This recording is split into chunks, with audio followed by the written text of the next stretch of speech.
নমস্কার বন্ধুরা, অজানার পথের নতুন পর্বে আপনাদের সকলকে স্বাগত জানাই।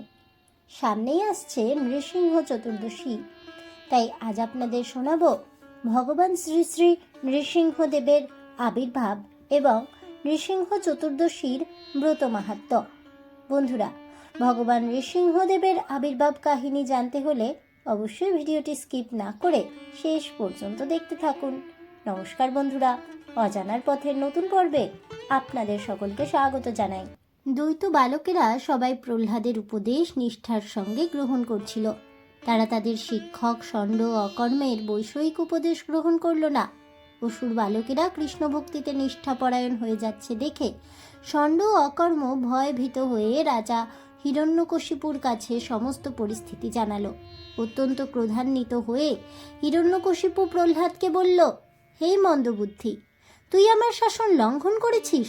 তুই একটা জেদি মূর্খ। আজই তোকে জমালয়ে পাঠাবো। তুই জানিস আমি ক্রুদ্ধ হলে সমগ্র ত্রিভুবন কাঁপে। আর তুই কার বলে ভয় শূন্য হয়ে আমার নির্দেশ অতিক্রম করছিস? প্রহ্লাদ বললেন, হে পিতৃদেব, দয়া করে আপনি আপনার আসুরিক প্রবৃত্তি পরিত্যাগ করুন। আপনি বলের কথা জিজ্ঞেস করছেন। পরমেশ্বর শ্রীহরি সমস্ত বলের উৎস। আপনার বলও তার কাছ থেকেই আসছে। ইন্দ্রিয়ের বল, মনের বল, দেহের বল সবকিছু তিনি। আপনার বিপদগামী মন ছাড়া আপনার এই জগতে আর কোনো শত্রু নেই। আপনি আমাকে অনর্থক শত্রু মনে করছেন। আপনার শরীরের 6 রিপুর আপনি দাসত্ব করছেন, অথচ আপনি গর্বভরে মনে করছেন যে আপনি ত্রিভুবনের সমস্ত শত্রুকে জয় করেছেন। এসব আপনার নিদারুণ অজ্ঞতা। হিরণ্যকশিপু বললে, ওরে হতভাগা মূর্খ প্রহ্লাদ, তুই নিজেকে অতি বুদ্ধিমান বলে মনে করছিস। এর মানে হলো আমার হাতে তোর মরবার ইচ্ছা হয়েছে। এক্ষুনি তোর মস্তক বিচ্ছিন্ন করব। তোর পরম আরাধ্য ভগবান এসে তোকে রক্ষা করুক, আমি দেখতে চাই। নেশাগ্রস্ত উন্মত্তের মতো হয়ে ক্রোধান্ধ হিরণ্যকশিপু খড়গ তুলে তিরস্কার করছিল। হিরণ্যকশিপু বলল, তুই যে সবসময় বলিস তোর কোন জগদীশ্বর আছে, সে নাকি সবার ঊর্ধ্বে, সে নাকি সবার নিয়ন্তা এবং সর্বব্যাপ্ত। তবে বল, সে জগদীশ্বর কোথায়? সে যদি সর্বত্রই থাকে, তাহলে আমার সামনের এই স্তম্ভটাতে কি সে আছে? ধূপধাপ শব্দে পদচারণা করে হিরণ্যকশিপু চিৎকার করে রাজ সিংহাসনের সম্মুখ ভাগে একটি স্তম্ভে সজোরে মুষ্টাঘাত করতে লাগলো। সেই সময় স্তম্ভ থেকে এক ভয়ঙ্কর ধ্বনি উত্থিত হলো। সেই ধ্বনিতে যেন ব্রহ্মাণ্ড কম্পিত হয়েছিল। বহু দেবতা মনে করেছিলেন, হায়, এই আমাদের গ্রহলোকটি বুঝি নষ্ট হয়ে গেল। সেই অদ্ভুত প্রচণ্ড ধ্বনি কেউ কখনো পূর্বে শোনেনি। অসুরেরা ভয়ে ভীত হয়েছিল। দেখা গেল স্তম্ভ ভেঙে তার ভেতর থেকে এক অদ্ভুত রূপ আবির্ভূত হলেন। সেই রূপটি না মানুষের, না সিংহের। ভক্ত প্রহ্লাদ মনে করেছিলেন, ভগবানকে আমি দর্শন করলেও পিতা হিরণ্যকশিপু তাকে দর্শন করতে পারেননি। আবার স্বতন্ত্র ভগবানও স্তম্ভ থেকে আবির্ভূত হতে পারেন কিংবা নাও হতে পারেন। পিতা আমাকে যদি বধ করতেও পারে, সেটি হয়তো ভগবানের ইচ্ছা হতে পারে কিংবা নাও হতে পারে। কিন্তু আমি স্থিরভাবেই জানি, একমাত্র রক্ষাকর্তা পরম নিয়ন্তা হচ্ছেন শ্রীহরি। তার ইচ্ছা বিনা কোনো অবস্থাতেই কেউ আমার শরীর নষ্ট করতে পারবে না। ভগবান শ্রীকৃষ্ণ সেই পরিস্থিতিতে ভক্তের বাক্যের সত্যতা প্রমাণ করবার জন্য স্তম্ভ থেকে প্রকাশিত হলেন। শ্রীহরি আশ্বাস দিলেন প্রহ্লাদকে, ভয় করো না, আমি উপস্থিত আছি। অসুর হিরণ্যকশিপু তাকে দেখে বিস্ময়ান্বিত হয়ে চিন্তা করল, এ আবার কোন ধরনের জীব? রূপটি বিশাল ভয়ঙ্কর, ক্রোধান্বিত রূপ। দুটি চোখ তার স্বর্ণের মতো উজ্জ্বল, উজ্জ্বল কেশর রাশি তার ভয়ঙ্কর মুখমণ্ডলকে বিস্তার করেছে। বড় বড় ভয়ানক দন্তসারী, জিহ্বা এই ক্ষুরধার খড়গের মতো চঞ্চল, উন্নত 2 কর্ণ নিশ্চল, মুখ এবং নাসিকাবিবর পর্বতের গুহার মতো, চোয়াল ভয়ঙ্করভাবে বিস্তীর্ণ। তার অসংখ্য বাহু, সেই বাহুসমূহ যেন সেনাবাহিনীর মতো চতুর্দিকে বিস্তৃত। বাহু সমূহে শঙ্খ, চক্র, গদা, পদ্ম এবং অন্যান্য অস্ত্রাদি ধারণ করে রয়েছেন। তিনি এভাবে দৈত্য, দানব এবং নাস্তিকদের বিনাশ করবার জন্য উদ্যত হয়েছেন। আর তিনি ভীষণ গর্জন করছিলেন। আর এভাবেই ভগবান শ্রী নৃসিংহদেব আবির্ভূত হয়ে অসুররাজ হিরণ্যকশিপুকে বধ করেন, ভক্ত প্রহ্লাদকে রক্ষা করেন। শ্রী নৃসিংহ চতুর্দশী ব্রত মাহাত্ম্য। বৃহন্নারসিংহ পুরাণে ভগবান শ্রী নৃসিংহদেব ভক্ত প্রহ্লাদকে বলেছিলেন, বর্ষে বর্ষে তু কর্তব্যং মম সন্তুষ্টি কারণম মহাগুজ্জমিদং শ্রেষ্ঠং মানবৈর্ভব ভীরুভি। অর্থাৎ প্রতি বছর আমার সন্তুষ্টির উদ্দেশ্যে চতুর্দশী ব্রত পালন করা কর্তব্য। জন্ম মৃত্যুময় সংসার ভয়ে ভীত মানুষ এই পরম গোপনীয় শ্রেষ্ঠ ব্রতটি পালন করবে। বৈশাখ মাসের শুক্লা চতুর্দশীতে শ্রী নৃসিংহদেব আবির্ভূত হয়েছিলেন, তাই এই তিথিতে ব্রত পালনপূর্বক তার পূজা উৎসব করতে হয়। শ্রী নৃসিংহদেব বললেন, আমার ব্রত দিন জেনেও যে ব্যক্তি লঙ্ঘন করে, চন্দ্র সূর্য যতদিন থাকবে ততদিন নরক যাতনা ভোগ করবে। যদিও আমার ভক্তেরা এই ব্রত করে থাকে, তবুও প্রত্যেকের এই ব্রতে অধিকার আছে। প্রহ্লাদ বললেন, হে ভগবান, হে নৃসিংহ রূপ, হে সকল দেবগণের আরাধ্য প্রভু, আপনাকে প্রণাম জানাই।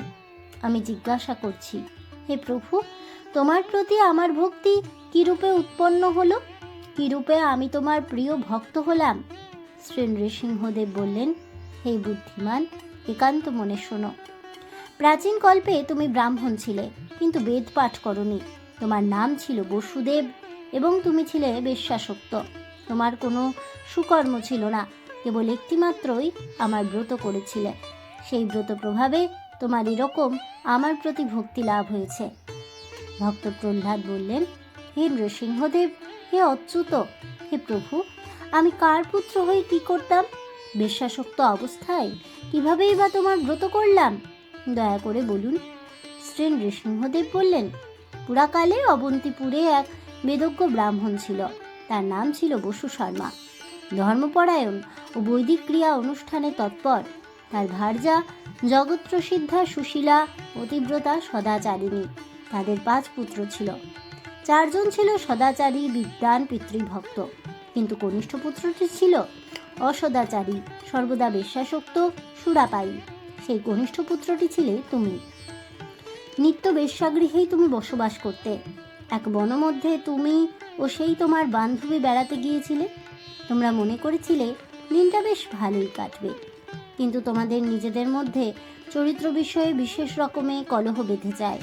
তোমাদের মধ্যে মনোমালিন্যের কারণে মৌনভাবে তোমরা আলাদাভাবে একটি স্থানে এসে বসেছিলে।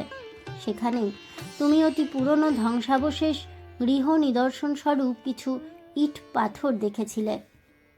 সেই নির্জন স্থানে আলাদাভাবে উপবেশন করে তোমরা 2 জন ক্রন্দন করছিলে আপন আপন ভাবে। সারাদিন তোমরা অনাহারী ছিলে, এমনকি জল পর্যন্ত পান করনি। সারা রাতও তোমরা জাগরিত ছিলে। ক্লান্ত শরীরে, দুঃখিত অন্তরে, মনোমালিন্য ভাবে তুমি সেখানে শুয়ে পড়ে প্রার্থনা করছিলে, হে ভগবান, হে শ্রীহরি, এ জগতের কত লোক সুন্দর। আমার মা বাবা কত সুন্দর ধর্মপ্রাণ, আমার ভাইয়েরা কত সুন্দর, তারা নিষ্ঠাবান, চরিত্রবান, কিন্তু আমি অধঃপতিত, আমি মহা মন্দমতি, আমি চরিত্রহীন, পথের পাগলের চেয়েও অধম। হে ভগবান, ভালো লোকেরা তোমার শরণাগত, আমি মূর্খ, কারো শরণাগত নই। আমি অতি নিঃসঙ্গ, আমি বড় অসহায় অবস্থায় তোমার কাছে প্রার্থনা করছি। হে ভগবান, আমাকে বিশুদ্ধ জীবন দান করো। এভাবেই তুমি ক্রন্দন করেছিলে। আর তোমার বান্ধবী, সেও একান্ত মনে প্রার্থনা করছিল, হে ভগবান, আমি সমাজের মধ্যে সবচেয়ে জঘন্য স্তরের জীব। সভ্য সমাজ থেকে আমি বিক্ষিপ্ত ও বিচ্ছিন্ন। এই জগতে অনেক নিষ্ঠাবতী, সাধ্বী, সুন্দরী নারী রয়েছে। এই জগতে অনেক মানুষ রয়েছে যারা পবিত্র, আর আমি মহাপাপী। গণিকাবৃত্তি করেই জীবন নষ্ট করেছি। প্রতিদিনই কেবল পাপের বোঝা বাড়িয়েছি। নরক যাতনা কতই না এই পোড়া কপালে অপেক্ষা করছে। ভদ্র সমাজে কেউ কোনো দিন আমার দিকে তাকাতেও চায় না। আমিও এই জগতে কোনো পথ খুঁজে পাই না।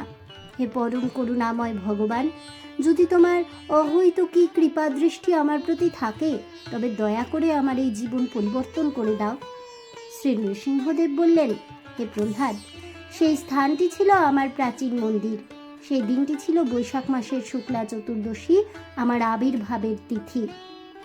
তোমরা উপবাসী ছিলে, রাত্রি জাগরণ করছিলে, জীবনের কল্যাণ প্রার্থনা করছিলে, অর্থাৎ অজ্ঞাত সারেই তোমরা আমার পরম মঙ্গলময় চতুর্দশী ব্রত পালন করেছিলে। সেই ব্রত প্রভাবে তুমি এ জন্মে আমার প্রিয় ভক্তরূপে জন্মগ্রহণ করেছ। আর সেই বেশ্যাও স্বর্গলোকে অপ্সরা জীবন লাভ করে ত্রিভুবনে সুখচারিণী হয়েছে। হে প্রহ্লাদ, আমার ব্রতের প্রভাব শোনো। সৃষ্টি শক্তি লাভের উদ্দেশ্যে ব্রহ্মা আমার এই চতুর্দশী ব্রত পালন করেছিলেন। ত্রিপুরাসুরকে বধের উদ্দেশ্যে মহাদেব এই ব্রত করেছিলেন। স্বর্গসুখ লাভের জন্যই দেবতারা আগের জন্মে আমার ব্রত করেছিলেন। বেশ্যাও এই ব্রত প্রভাবে ত্রিলোকের সুখচারিণী হয়। যে সমস্ত মানুষ আমার এই ব্রতশ্রেষ্ঠ পালন করবে, শতকোটি কল্পেও তাদের সংসারে পুনরাগমন নেই। আমার ব্রত প্রভাবে অপুত্রক ভক্তপুত্র লাভ করে, দরিদ্র ধনশালী হয়, তেজস্কামী তেজ লাভ করে, রাজ্যকামী রাজ্য পায়, আয়ুষ্কামী দীর্ঘায়ু লাভ করে। স্ত্রীলোকেরা আমার এই চতুর্দশী ব্রত পালন করলে ভাগ্যবতী হয়। এই ব্রত সৎ পুত্রপ্রদ, অবৈধব্যকর ও পুত্রশোক বিনাশন, দিব্য সুখপ্রদ। স্ত্রী পুরুষ যারা এই উত্তম ব্রত পালন করে তাদের আমি সুখ, ভক্তি, মুক্তি ফল প্রদান করি। হে প্রহ্লাদ, দুরাত্মাদের আমার ব্রত পালনে মতি হয় না, পাপ কর্মেই সর্বদা তাদের মতি। শ্রী নৃসিংহদেব বললেন, বৈশাখী শুক্লা চতুর্দশী ব্রত পালনকারীরা পাপাচারীদের সঙ্গে কথা বলবে না, মিথ্যা আলাপ বর্জন করবে, স্ত্রী সম্ভাষণ বর্জন করবে, দ্রুত ক্রীড়া ত্যাগ করে আমার রূপ গুণ লীলার কথা স্মরণ করবে, দুপুরে পবিত্র জলে স্নান করবে, তারপর ঘরে এসে গোময় দিয়ে মণ্ডপ লেপন করে অষ্টদল পদ্ম রচনা করবে। সেই পদ্মের উপর রত্নযুক্ত তামার কলসি বসাতে হবে, তার উপর চাল ভর্তি একটি পাত্র রাখতে হবে, চাউলের উপর লক্ষ্মী সহ নৃসিংহদেবকে স্থাপন করতে হবে, কিংবা মণ্ডপে পবিত্র ফুল সাজিয়ে তার উপর চরণামৃতে লক্ষ্মী নৃসিংহকে স্নান করিয়ে পূজা আরম্ভ করতে হবে। আগে প্রহ্লাদের পূজা, তারপর লক্ষ্মী নৃসিংহের পূজা। এই অভিষেক ও পূজা আরতি সন্ধ্যাকালে সম্পন্ন করতে হয়। নৃত্য, গীত, বাদ্য, হরিনাম সংকীর্তন, নৃসিংহ স্তুতি, নৃসিংহ লীলা পাঠ কীর্তন পূর্বক রাত্রি জাগরণ এবং পরদিন সকালে স্নান সেরে যত্নসহ পূজা ও সকলের মঙ্গল প্রার্থনা করতে হয়। তারপর ব্রাহ্মণকে দক্ষিণা দান ও প্রসাদ সেবন করতে হয়। অপারগ লোকেরা কমপক্ষে সন্ধ্যার পর অনুকল্প প্রসাদ গ্রহণ করে থাকেন, রাত 10টা পর্যন্ত জেগে থাকেন। পরদিন মঙ্গল আরতিতে নৃসিংহ স্তব করতে থাকেন। জয় শ্রী নৃসিংহদেবের জয় হোক। এই বলে আমার আজকের ভিডিওটি আমি এখানেই শেষ করছি। তাহলে বন্ধুরা, নৃসিংহ চতুর্দশী কিভাবে পালন করবেন এবং ভগবান শ্রী নৃসিংহদেবের আবির্ভাব কাহিনী শ্রবণ করে আপনাদের কেমন লাগলো অবশ্যই আমাকে কমেন্টে জানাবেন। ভিডিওটি ভালো লেগে থাকলে লাইক শেয়ার করতে ভুলবেন না। আমার চ্যানেলের নতুন বন্ধু হয়ে থাকলে চ্যানেলটিকে সাবস্ক্রাইব করে দেবেন, পাশে থাকা বেল বাটনটি প্রেস করে রাখবেন নতুন ভিডিওর নোটিফিকেশন পাওয়ার জন্য। ফিরে আসছি পরবর্তী ভিডিও নিয়ে। ততক্ষণ সবাই ভালো থাকুন, সুস্থ থাকুন, আর অবশ্যই সঙ্গে থাকুন আর দেখতে থাকুন অজানার পথে।